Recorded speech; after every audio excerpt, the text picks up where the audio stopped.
Hello cooking lovers, welcome to Revankar's kitchen. ಇವತ್ತು ನಾನು ಬಾಳೆ ಎಲೆ ಕಡುಬು ಅಥವಾ ಉದ್ದಿನ ಕಡುಬು ಹೇಗೆ ಮಾಡೋದು ಅಂತ ತೋರಿಸ್ಕೊಡ್ತೀನಿ. ಇದಕ್ಕೆ ನಾನು 1 ಲೋಟ ಅಕ್ಕಿ ಮತ್ತು 1 ಲೋಟ ಉದ್ದಿನ ಬೇಳೆ, 1 ಲೋಟ ಅಕ್ಕಿ ಮತ್ತು 1 ಲೋಟ ಉದ್ದಿನ ಬೇಳೆ ಸಪ್ರೇಟಾಗಿ ರಾತ್ರಿ ನೆನೆಸಿಟ್ಟು, ಬೇರೆ ಬೇರೆಯಾಗಿ ನೆನೆಸಿಟ್ಟು, ಹಾಗೆ ಗ್ರೈಂಡ್ ಮಾಡ್ಬೇಕಾದ್ರೆ ಒಂದು ಸ್ವಲ್ಪ ರುಚಿಗೆ ತಕ್ಕಷ್ಟು ಉಪ್ಪು ಕೂಡ ಹಾಕಿ ಒಂದು 3 ಇಂದ 4 ಅವರ್ ಬಿಟ್ಟಿದ್ದೆ, ನೆನೆಸಿಟ್ಟಿದ್ದೆ. ರಾತ್ರಿ ಎಲ್ಲ ಆ್ಯಕ್ಚುಲಿ ನೆನೆಸಿಟ್ಟಿದ್ದೆ, ಅದಕ್ಕಾಗಿ ಇದು ನೋಡಿ ಚೆನ್ನಾಗಿ ಹುದುಗ್ ಬಂದಿದೆ, ಅಂದರೆ ಫರ್ಮೆಂಟ್ ಆಗಿದೆ ಚೆನ್ನಾಗಿ.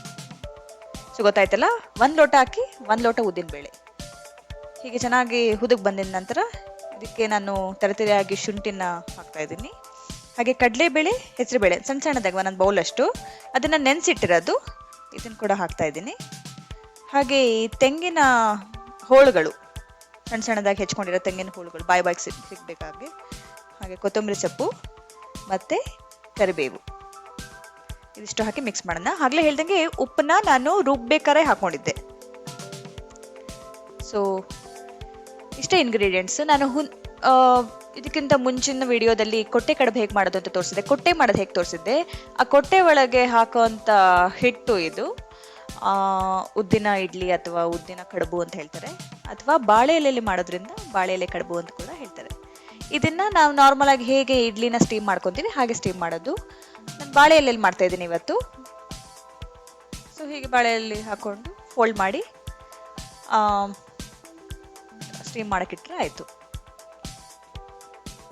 ಸೊ ದಿನ ನಾರ್ಮಲ್ ಇಡ್ಲಿ ತಿನ್ನೋಕ್ಕಿಂತ ಒಂದೊಂದ್ಸತಿ ಮಸಾಲ ಇಡ್ಲಿ ತಿನ್ನೋದು, ಮಧ್ಯ ಈ ಶುಂಠಿ ಮತ್ತು ತೆಂಗಿನ ತುರಿ ಏನು ಹಾಕಿರ್ತೀವಿ ಬಾಯಿ ಸಿಗುತ್ತೆ, ಚೆನ್ನಾಗಿರುತ್ತೆ.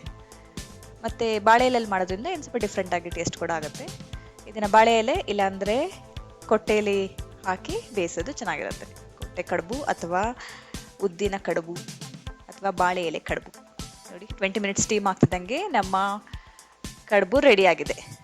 ಹೀಗೆ ಕಾಣುತ್ತೆ. ಇದಕ್ಕೆ ಚೆನ್ನಾಗಿರೋ ಒಂದು ಗ್ರೀನ್ ಚಟ್ನಿ, ಒಗ್ಗರಣೆ ಹಾಕಿರೋ ಚಟ್ನಿ ಜೊತೆ ತಿಂದರೆ ಟೇಸ್ಟಿಯಾಗಿರುತ್ತೆ. ನಿಮಗೆ ನನ್ನ ವಿಡಿಯೋ ಇಷ್ಟ ಆದರೆ ಲೈಕ್ ಮಾಡಿ, ಸಬ್ಸ್ಕ್ರೈಬ್ ಮಾಡಿ ಹಾಗೂ ಬೆಲ್ ಐಕಾನ್ ಕ್ಲಿಕ್ ಮಾಡೋದನ್ನ ಮರಿಬೇಡಿ. Thank you.